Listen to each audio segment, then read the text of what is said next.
పరీక్షించడానికి నారాయణుడు వస్తాడు. ఒకప్పుడు డొక్కా సీతమ్మ గారు ఎంత అన్నదానం చేసేదో మహాతల్లి.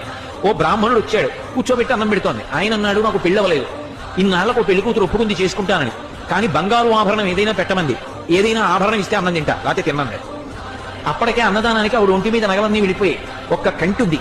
ఆవిడ భర్త వంక చూసి కంటి ఇచ్చేస్తానంది. ఆయన పక్కకి రమ్మనన్నాడు, అన్నీ అయిపోయాయే, ఆ కంటి ఒకటే ఉంది. ధూర్త బ్రాహ్మణుడు అన్నం పెడితే బంగారం అడుగుతున్నాడు, ఇవ్వకు, తినకపోతే పోతాడన్న. తప్పు. అతిథి విష్ణు స్వరూపం, అభ్యాగతి స్వయం విష్ణువు. కాబట్టి ఆయనకి అన్నం పెట్టినప్పుడు బంగారం ఇచ్చేస్తాను. ఏమవుతుంది, పెళ్లి చేసుకుంటాడు, మంచిదేగా.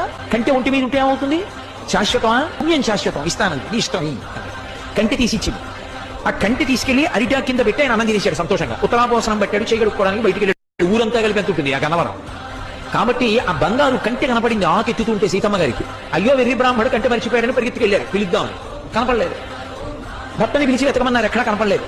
అయ్య బ్రాహ్మణుడు ఇంత కంటి అడిగాడు, వెళ్ళిపోయాడని పడుకుని నిద్రపోయారు. ఆవిడకి కలలో శ్రీ మహావిష్ణువు కనపడ్డారు. సీతమ్మ, ఇంతమందికి అన్నం పెడుతున్నావే, ఒక్కసారి నీ చేతి అన్నం తినాలనిపించిందమ్మా, బ్రాహ్మణ రూపంలో వచ్చాను. అభ్యాగతిని కదూ పరీక్షించాలని కంటే అడిగాను, ఇచ్చేశావమ్మా.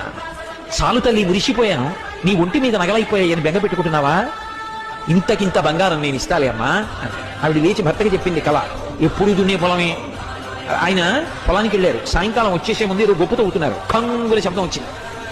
కొంచెం మట్టి తీసి చూశారు. ప్రదోష వేళ బిందె కనపడింది. ఉత్తరీయంలో మూట కట్టి ఇంటికి తీసుకొచ్చి మూత విప్పి చూశారు.